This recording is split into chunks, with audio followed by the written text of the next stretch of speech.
This is the Schwarz Lost Trail 5, and this knife is more special, I believe, than what you might first expect just from looking at it. So this is my initial impressions review, and first and foremost I want to say that it's not a full review. It's going to take me quite a bit of time to get a full review up once I have a lot more miles on this knife. However, what I've done so far with this knife is I've done a good bit of food prep, and we'll talk about that in a little bit, but I also prepped tinder and kindling for dozens of students last weekend at Tactical Response's alumni class. This involved a lot of batoning, and I did a lot of feather stick demonstrations. So getting the amount of tinder and kindling that I needed for this class, I put this knife to work for a very long time. And between doing that and doing the food prep and the normal stuff that I've done, I think I can give you a pretty dang reliable idea of what you should expect if you were to pick this knife up. Please stick around, we're going to talk about it, and I'm pretty excited. So what we're going to do here, like usual with initial impressions videos, is I'm going to talk about the blade, the handle, the sheath, and one thing that I don't normally do that I probably should do is we're going to talk about value, and I think it hits pretty hard on this particular knife. I think it offers a lot more value than what a spec sheet warrior might expect. Before we get into that though, if you enjoy this type of content, please consider checking out the description box below, subscribing to the channel, giving a thumbs up, thumbs down, dropping a comment, whatever it is that you enjoy doing. I do also own my own knife brand, Exodus Knife and Tool. My knives are manufactured by White River Knife and Tool, and I'm very, very proud of the product and of the value that I can offer to my customers. So with that out of the way, let's start talking about the blade of this knife. So when a reviewer talks about the blade of the knife, it should be the meat and potatoes probably of the review.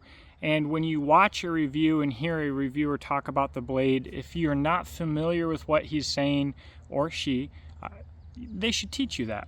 So we're going to talk about the finish, the blade geometry, and the edge geometry. First off, I want to talk about edge geometry, and for that we're talking about this little shiny part right here at the end. Your edge geometry has a lot of variables. It can be convex or flat or a few other things. There's the height of the micro bevel, but the primary dimension that people should talk about is behind the edge thickness, put very simply. That is how thick the steel is at the shoulders of this micro bevel. Right there. Now, I am sorry to say that my micrometer has grown legs and taken a hike, but I would put our edge geometry here at about 20 thou, and I'm awfully good at this, so I could be off a few thou, but we're pretty close. And to give you a little bit of an idea of what that means, I think oftentimes with a production knife, what I expect to see with behind the edge thickness is about 30 thou, 30 thousandths of an inch. And so what we have here, this is relatively slicey, but not so thin as to become weak. So that is a good edge thickness. Also, with the next thing we have to talk about, blade geometry, we have a high saber grind. We have a very tall blade and a high saber grind. So what that means is being relatively thin behind the edge and having that high saber grind, you're going to get really good slicing performance out of this blade. But that's not all we're here to talk about, because we also have our saber grind becomes more shallow towards the tip. So although you don't have an obtuse, extra thick boy tip here, the grind becoming more shallow at the tip means that you have more support behind that tip to strengthen it up a little bit. It's almost like some freaking YouTube goofballs like breaking tips or something. I don't know. For clarity, I'm talking about myself, just so you know. Also, with our blade geometry, stock thickness is a big part of your blade geometry. And for a knife of this style, it's a relatively thin stock thickness knife. And we do have a nice square spine. This thing will throw the sparks. As you already know, we are looking at A2 at 62 or 63 Rockwell hardness, I believe it is. We're going to talk more about the steel selection later when we talk about value.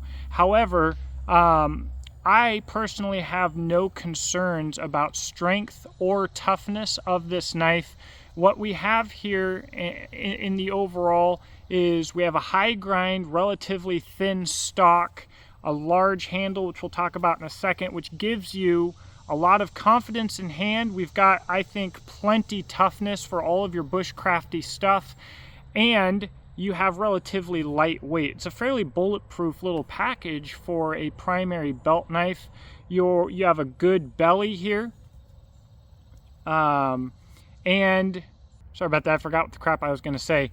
With the blade height, that is this dimension here, the start of your grind being at beyond the tip of your guard here, I found that in the kitchen with rocking cuts and dicing and stuff like that, that this works very, very well in the kitchen. Surprisingly well for a bushcraft and outdoors knife. I'm very impressed with that.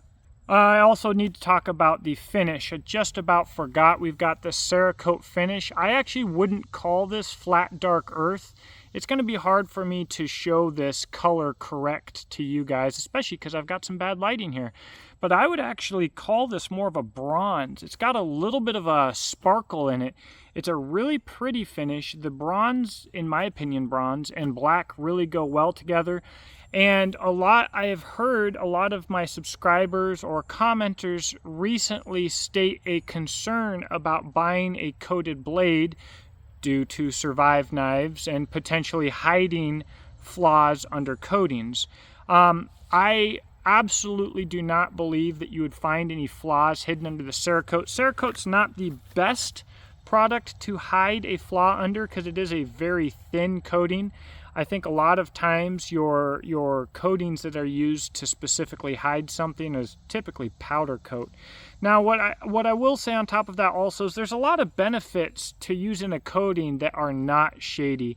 So generally speaking, if you're buying from a maker or manufacturer or brand or company that is reputable, chances are they are not using a coating to hide something from you. Now they may be doing less fit and finish on the blade, not going down to as high of a grit on their main bevel, something else, hiding some grind lines or something. And you could still call that hiding, of course. However, you don't really, once your coating's on it, if that's all you're doing is hiding fit and finish type things, it's really not detrimental to your actual performance. I believe that this is the reason for, say, Bussy knives, different price scales. If you buy a knife from them coated, it's the cheapest. Stonewash is the second cheapest, and then a hand applied satin finish is the most expensive. And essentially all you're doing is you're paying somebody to spend more time making it look more pretty. So for our handle here, this will be a lot quicker. We do not have 3D contouring necessarily. We do have flat sides on the handle scales. I do not say this as a negative. It is just a point to mention. It is very well done. We have some texturing milled into the handle scales here. It is very nicely done. No hot spots and large radiuses. So the combination of the large radius, the height of the handle, and the overall thickness makes for a handle that is incredibly comfortable in hand. I'm very, very pleased with this. A big, wide guard at the front. So I've never had any hot spots with this handle. It's absolutely fantastic. Now there are pluses and minuses to it being flat versus fully contoured, but you always know which way this handle is indexed. It will lay flat on whatever you put it on. So I see no downsides. This is a wonderfully designed handle. Oh, I guess I'll mention we have an exposed pommel. I don't care much about that one way or the other, but it's not obnoxiously exposed. It's just pretty small, so I don't mind that a bit. I'm not much of a pommel hammer kind of a guy. Now the sheath on this knife is special, but it's special in the Schwarz kind of a way. It's understated. There's nothing really flashy about it. The shape isn't really crazy flashy. We have a drain hole at the end. That's nice. Retention in and out is exceptional. This is a custom quality sheath when it comes to retention and design, but we have this metal dangler and the leather belt loop. I haven't seen another brand do this. I'm sure somebody else does this. I'm sure he's not the first person in the world who has done this, but this little piece of attention to detail is absolutely fantastic, because I do not trust Kydex for this type of application unless it's really, really thick. You see, Kydex is good at flexing a little bit a whole bunch of times, but it's not very good at flexing a lot. And if it flexes a lot, it'll only do it a few times. And so if you have a poorly designed dangler, especially if you have high heat, abusive use, it gets caught on something, etc., etc., these can break or whatever else. This piece of metal here just says to me that someone paid a lot of attention to detail.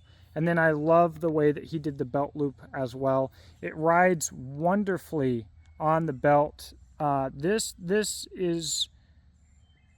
completes the package. So I want to wrap up this video with value. Value is something that I don't talk about a whole lot because value means something different for everyone. And some people look at value purely as what steel is used and what the price is and how large it is. And the market takes advantage of this. It certainly does. The type of steel that your knife uses only goes to show its potential performance, but no steel is heat treated necessarily to its absolute potential in production. And so what is far more important is attention to detail, and that comes down to the company itself. We have A2 here is a very high quality, high carbon steel. It is at a high hardness, harder than I would normally go on a knife like this, but if it will hold up to it, it'll hold up to it, and I think it will. We have a ton of attention to detail on the entire package, and we have a $200 knife. Well, guys, almost any made in America belt knife is coming up closer to 200 bucks. Even I think a lot of your Essies are 100 and a half and 1095. And I'm saying this not as a negative, but they are in 1095. They're very prolific. This is a much smaller company. They are softer. Again, I'm not saying that necessarily as a negative. However, for me and my uses, I probably would prefer the A2 and a little bit harder. So to get this whole package at the price point that it's sold at, I think that this is a phenomenal value. Now, I'm not telling you to buy this knife. I'm not, because value means something different to me than it does to you. But let me help you think about this in maybe a new way. The value of a knife that you're looking at should be directly related to how often that knife is used. So if you buy a $500 knife that's this big, and a $500 knife that's this big, made out of the same steel, but you use the knife that's this big every single day for 20 years, every time you use that knife and enjoy it, it costs you almost nothing. If you never take out big chunker, then the value in use is quite horrible because you've never used it. You've never got your money out of it. This is beautiful Cerakote, a ton of attention to detail, wonderful handle scales, a super cool metal dangler, wonderful Kydex leather for the belt loop. And the overall design is fantastic and the execution is fantastic.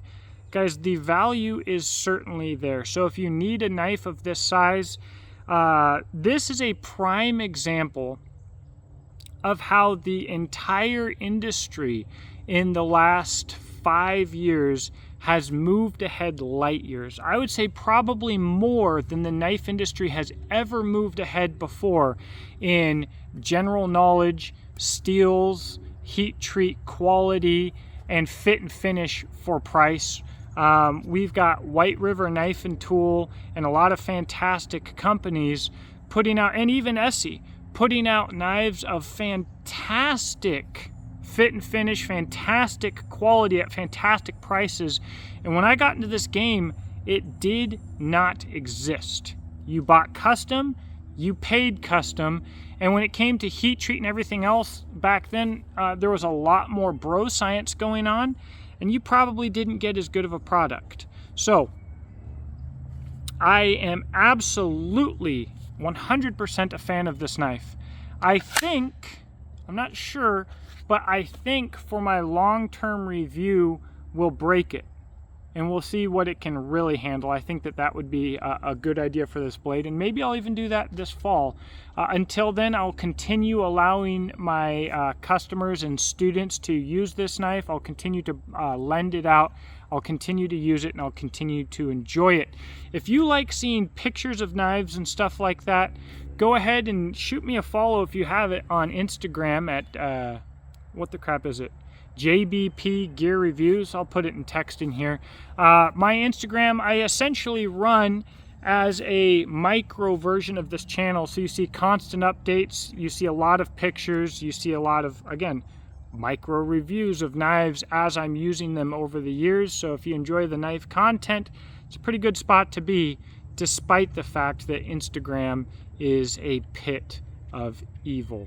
So that's what I've got for you guys today. Let me know what you think in the comment section. I think this video went way freaking long, but there you go. Maybe I'll redo this video in a 1-minute short platform or something like that for those of you who don't have the time or the interest or the capacity.